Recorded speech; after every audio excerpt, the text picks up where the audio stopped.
自二战结束以来，中国就一直不断地发展本国的海军实力。如今，中国的海军实力已然成为了亚洲地区最强。同样，作为世界强国的美国，也在一直关注着中国海军。这不，近期美国国会发布了一项专门针对中国海军的报告。据美媒 USNI-NEW 网站报告称，美国国会在1月27号发布了一份关于中国海军的报告，其主要内容为：随着中国不断加强其军事实力，尤其是中国的海军实力，已经让美国在地区开展军事行动和维护本国利益上受到了巨大挑战。事实上，美国国会公布的这份报告名为《中国海军现代化对美国海军能力的影响、背景和国会问题》。这份报告讲述的是美国冷战结束以来，美国海军正在迎接冷战后的第一个挑战。由于近年来中国海军不断地建造军舰来提升自身的海军实力，并且中国海军更是频频在西太平洋地区扩大地区影响力，因此美军认为长此以往下去，美国海军地区影响力不仅会有所下降，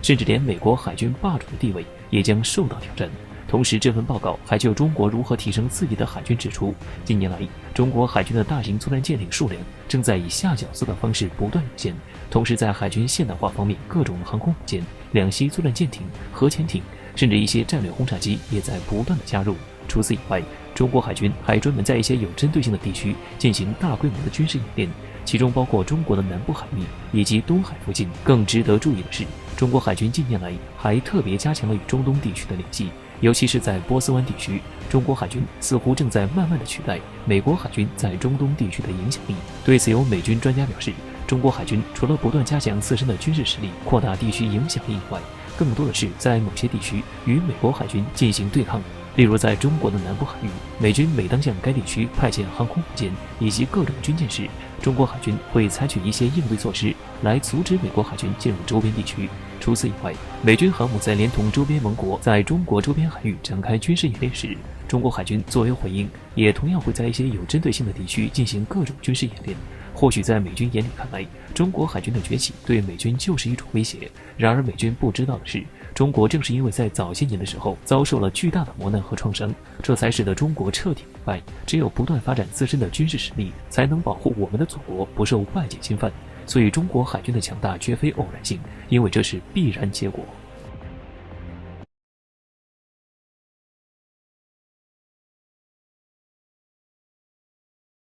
美国军事专家在前几日发布了一篇文章，该文章中写道，印度海军自成立近100年来，迎来一个最为强大的时期，声称印度海军从未像现在这样强大。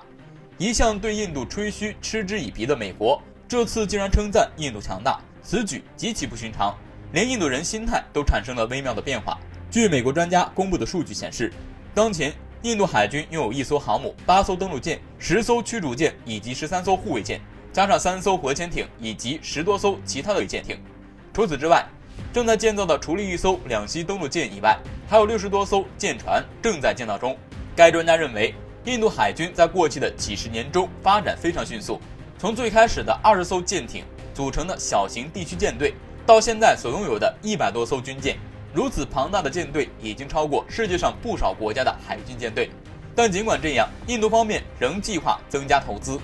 去年年底，印度国防部长对外透露，印度海军将计划在2020年至2023年间投资510亿美元来购买各种类型的舰艇和潜艇。另外，早在1月9日，印度国防部长就发布推文声称，印度打算从2020年开始禁止进口101种军事装备，其中就包括护卫舰，其目的为了大力推广并发展本国的印度制造。随后不久，印度政府就花费65亿美元购买了83架国产光飞战斗机。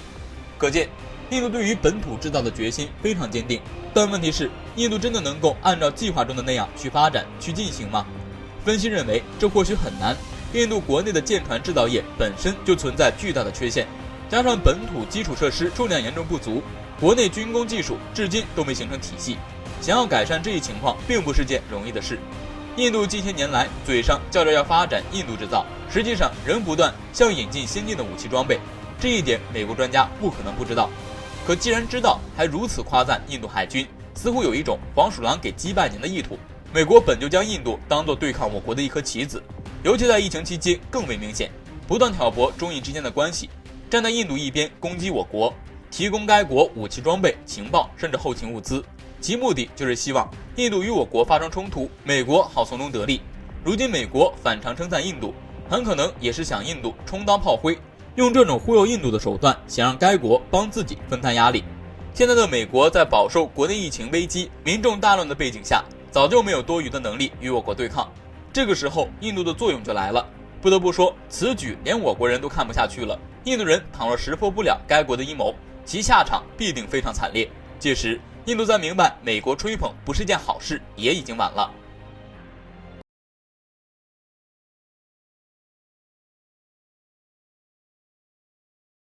今年1月20日，拜登成为第46任美国总统。不管他这4年任务有多少极度艰难的内政和外交要处理，总统苦也不能苦美军。拜登的前任特朗普在4年任期内给美军画了不少大饼，军舰总数要达到355艘，尖端武器要保持领先等等。那么拜登上任以后，美军会得到多少新玩具呢？由于武器开发周期长于美国总统任期，例如 F-35研发到量产经历了小布什和奥巴马2位4届总统，而特朗普时期美军军费常年增长，而且开始从海外撤兵，让新武器开发有资金注入，有良好的开局。当然也有新武器拖了后腿，福特级航母还是一身毛病。最糟糕的是，美国新冠疫情失控，导致军工企业开工率和产能受到影响，连重点中的重点 F-35都无法达成生产目标。总之，拜登4年内美军的新武器项目优多稀少。福特级航母这个老坑变成2个坑。第2艘福特级航母约翰肯尼迪号应该能在4年内完成建造，开始海试甚至服役。